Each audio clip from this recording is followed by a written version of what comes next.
Assalamualaikum warahmatullahi wabarakatuh. Saya Triviana Yuli Artanti, mahasiswa pertanian agribisnis Universitas Muhammadiyah Jember. Di sini saya akan meresum dampak pandemi COVID-19 pada pangan dan gizi yang diempuh Bu Fevi Nurdiana SPMP. Dampak pandemi COVID-19 pada pangan dan gizi. Pandemi COVID sendiri itu menurut WHO, World Health Organization atau disingkat dengan WHO, menyatakan wabah virus corona atau COVID-19 sebagai pandemi karena telah menyebar secara masif ke banyak negara di dunia.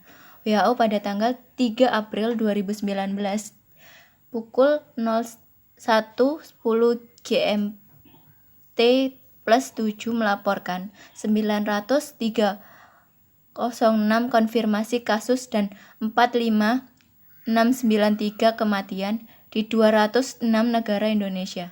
Merupakan salah satu negara yang terjangkit virus corona dengan 8211 positif dan 1002 sembuh dan 698 meninggal dengan 19 provinsi yang positif.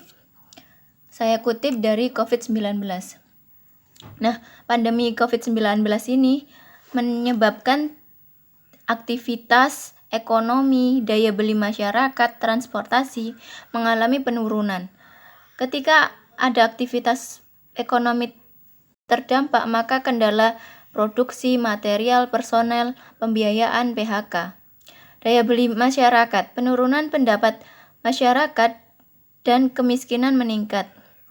Transportasi dan logistik, rantai pasok pangan terganggu, akses pangan terkendala.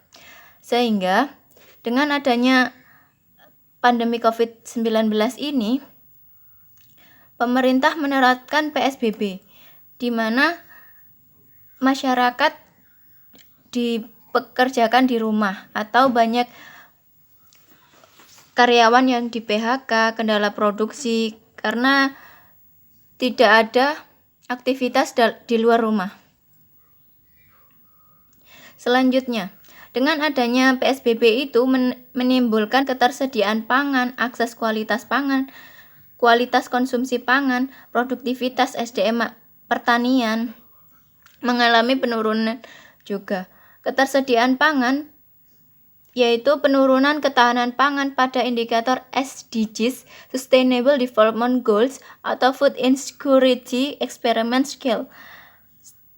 Akses dan kualitas konsumsi pangan mengalami penurunan akses dan kualitas konsumsi pangan pada indikator SDGs dan meningkatkan kasus anak balita yang stunting karena mengalami kekurangan dalam pangan.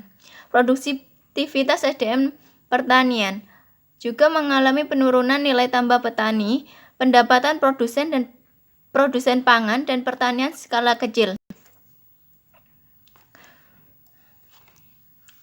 Nah, langkah-langkah yang bisa diambil yaitu pemerintah yang pertama, menata ulang peta distribusi pangan. Dalam waktu dekat ini, pemerintah harus memperbaiki peta distribusi dan kerentanan ketahanan pangan guna memastikan skema bantuan pangan yang diberikan saat ini sangat dibutuhkan peta distribusi pangan yang rinci meliputi sentra produksi, indikator tingkat kerentanan ketahanan pangan, dan kelancaran pasokan terkait infrastruktur jalan, transportasi. Pada saat PSBB dilakukan persoalan yang muncul terkait distribusi pangan bisa diantisipasi dengan baik.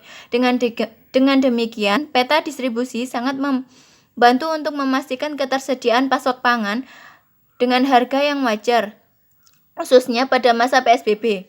Pemerintah perlu gerak cepat membuat strategi yang lebih matang terkait dinamika kantong-kantong produksi pangan di setiap kabupaten atau kota yang meletakkan tingkat kerentanan ketahanan pangan khususnya distribusi dan logistik.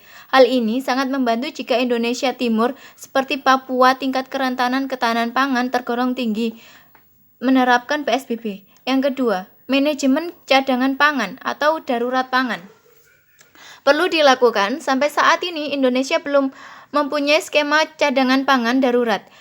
Di tengah pandemi ini, COVID-19 saat ini sesungguhnya bahan pangan harus tersedia dengan jumlah dan mutu yang baik serta harga terjangkau. Namanya darurat. Makanannya harus memiliki gizi yang khusus untuk mengendalikan pemulihan korban. Bantuan berupa instan, beras, telur, minyak goreng adalah makanan yang dikonsumsi di saat situasi normal. Namun bagaimana dengan pangan darurat dan ketersediaan bahan bakunya belum ada khusus yang mengelolanya. Dengan berbagai kondisi kritis karakter bahan pangan yang mudah rusak, masa kedaluarsa, jaminan mutu harus dipastikan bahwa pangan darurat masih bisa dikonsumsi secara aman. Ke depan, lembaga yang menangani bantuan pangan darurat sudah harus ada di negeri ini. Tidak perlu membuat lembaga baru yang rumit, tapi cukup memanfaatkan lembaga yang sudah ada saat ini, mengelola kelanjutannya. Nah, pemerintah juga sudah menerapkan berupa bantuan BPNT, bantuan pangan non-tunai, yang dimana diberikan pada korban atau yang terdampak COVID-19 itu. Contohnya pedagang kaki lima, PHK, pabrik buruh.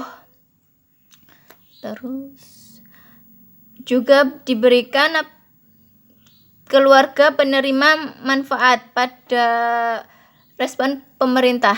Sekian yang bisa saya sampaikan. Terima kasih.